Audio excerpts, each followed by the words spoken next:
Welcome to our heat transfer class, where we will delve into the complex phenomenon of thermal energy exchange on the surface of solids in contact with fluids. This video was made with the support of InnoEnergy.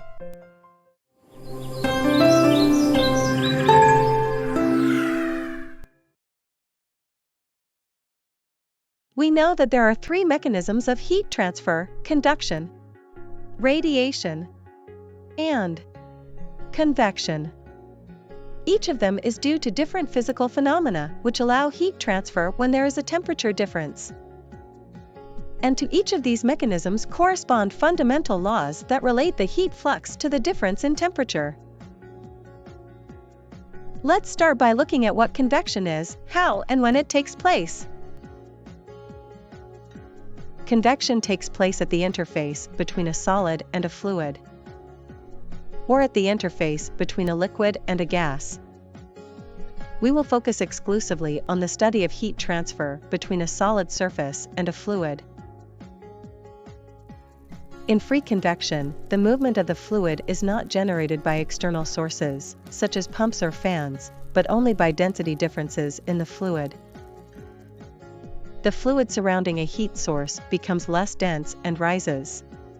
The cooler surrounding fluid moves to replace it, forming a convection current. In forced convection, the movement of the fluid is generated by external sources, such as pumps or fans. The fluid can flow around the outside of a solid element, such as a plate or a heat sink, or circulate inside ducts, as in heat exchangers. When the fluid that is heated or cooled changes its phase, we have convection with phase change. If a liquid passes to the vapor phase, we can have evaporation or boiling. This happens, for example, in refrigeration evaporators or in steam generation boilers.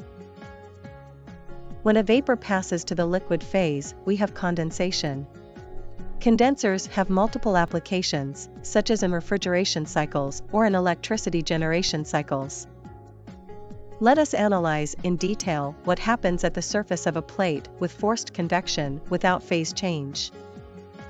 If we look at the layer of fluid on the solid surface, we see that closest to the surface, the fluid flows in layers. In this zone of the fluid, there is no mixing. The fluid behaves like a solid, and heat transfer takes place by conduction. A temperature distribution T as function of y is established, where y is the vertical coordinate. If we move away from the surface of the solid, a turbulent zone can appear where the fluid mixes. This mixture favors the transfer of energy from the hottest areas to the coldest. This mixing is known as advection. Thus, convection without phase change is a complex mechanism that encompasses two physical phenomena, conduction and advection.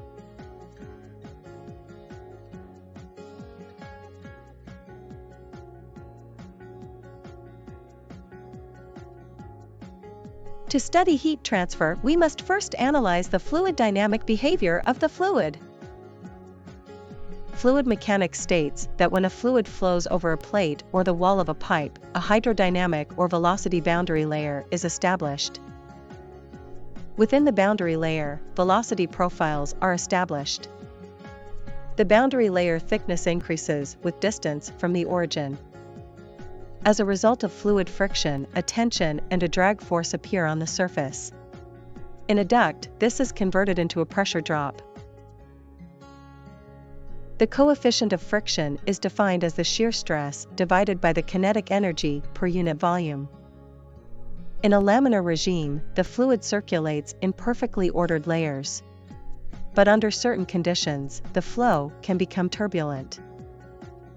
The fluid motion then becomes irregular with fluctuations in velocity that increase momentum and energy transfer, increasing surface friction and the heat transfer rate.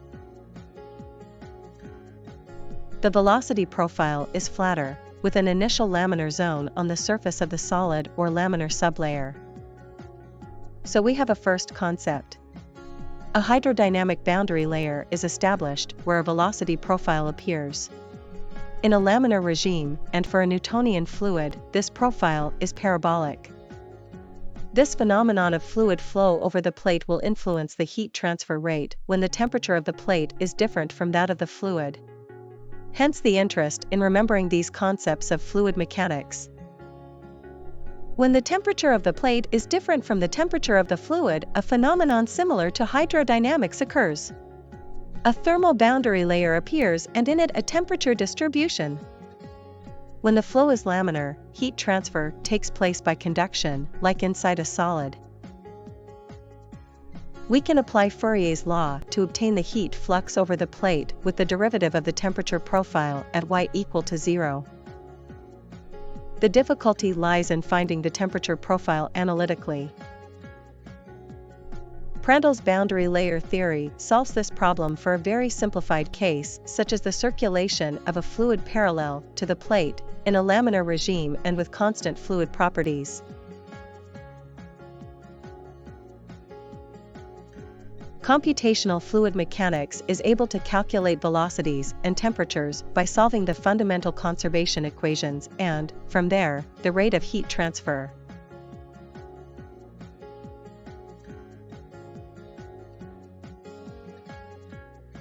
If we don't use computational fluid mechanics, how can we evaluate the heat transfer rate? We will see this in the next video on heat transfer by convection.